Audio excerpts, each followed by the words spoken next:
नमस्कार, मैं हूं आलोक जोशी और आप देख रहे हैं बिज अड्डा। और बिज अड्डा में आज फिर बात होगी अडानी एंटरप्राइजेज की या अडानी समूह की। अडानी ग्रुप की मुश्किलें फिर शुरू हो गई ऐसा लगता है।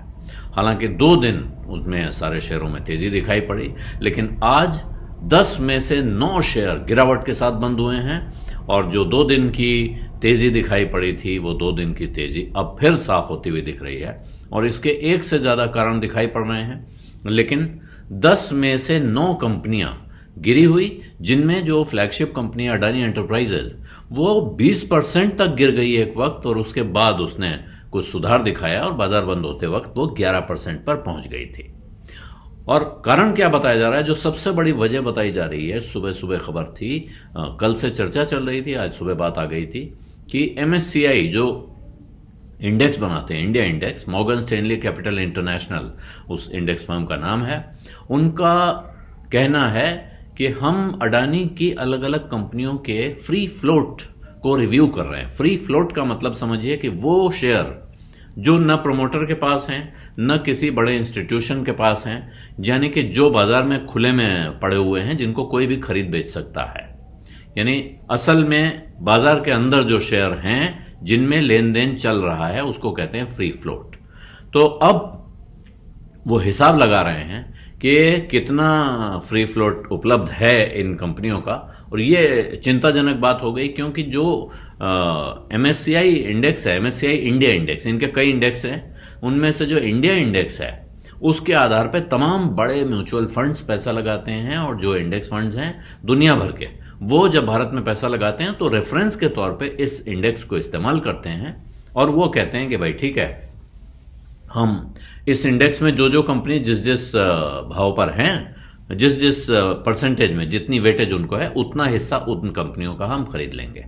तो यहां ये खबर आने के साथ बाजार में चर्चा हुई कि अब इसका मतलब यह है कि चिंताजनक बात आ सकती है। अगर वो रिव्यू करके अडानी का वेटेज गिरा देता है तो फिर मुश्किल हो जाएगी। और यही वजह है कि आज फिर वो गिरावट शुरू हो गई, जहां आपको ध्यान हो कि पहले जो जबरदस्त गिरावट आई और उसके बाद पिछले 2 दिनों में लगभग 35% का उछाल अडानी एंटरप्राइजेस के शेयरों में था। और भी ग्रुप की कंपनियां तेजी के साथ बंद हुई थी, कुछ नीचे कुछ ऊपर, लेकिन ऐसा लग रहा था कि अब थोड़ी उठापटक चलेगी, मगर धीरे धीरे उनका जो शेयर बाजार का कारोबार है वो पटरी पे आ रहा है। लेकिन आज फिर ये झटका लगा है।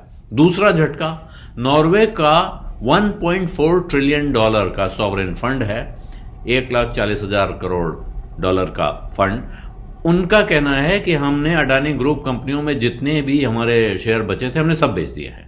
जो ये हाल में गिरावट आई है उसके बाद वहां वो अपना पहले से ही, दरअसल वो अडानी के शेयरों में अपनी हिस्सेदारी कम कर रहे थे और वो हिंडनबर्ग की रिपोर्ट आने के पहले से कर रहे थे। इसलिए आप ये नहीं मान सकते हैं कि हिंडनबर्ग की रिपोर्ट की वजह से उस पर असर पड़ा है।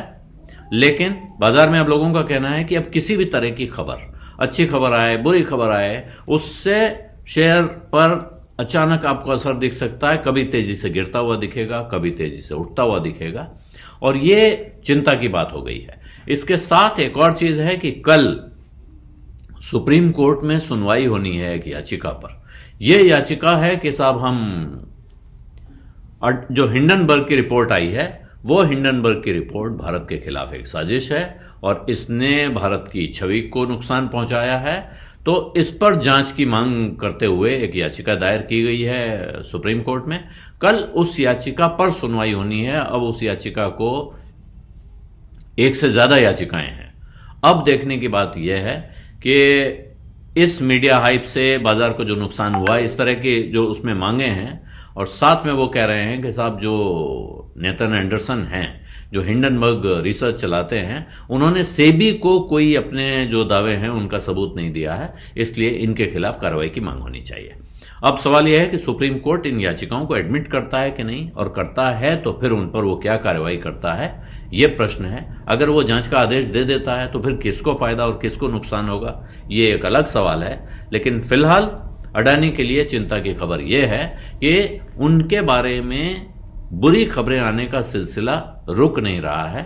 अब अगर रिसर्च रिपोर्ट और खोजी रिसर्च का काम खत्म हुआ है तो अब बाजार के लोग चिंता करने लगे हैं, तरह तरह की चिंताजनक खबरें एक के बाद एक आती जा रही हैं। और ऐसे में जो शेयर सुधरे हुए दिखे थे वो सुधरने के बाद भी जहां वो अपने पीक पर थे वहां से आधे पर थे। आज की तारीख में अगर उनमें और गिरावट आती है तो फिर ये चिंता बढ़ती जाती है। बिजनेस अड्डा में आज इतना ही। अब इजाजत दीजिए। धन्यवाद। नमस्कार।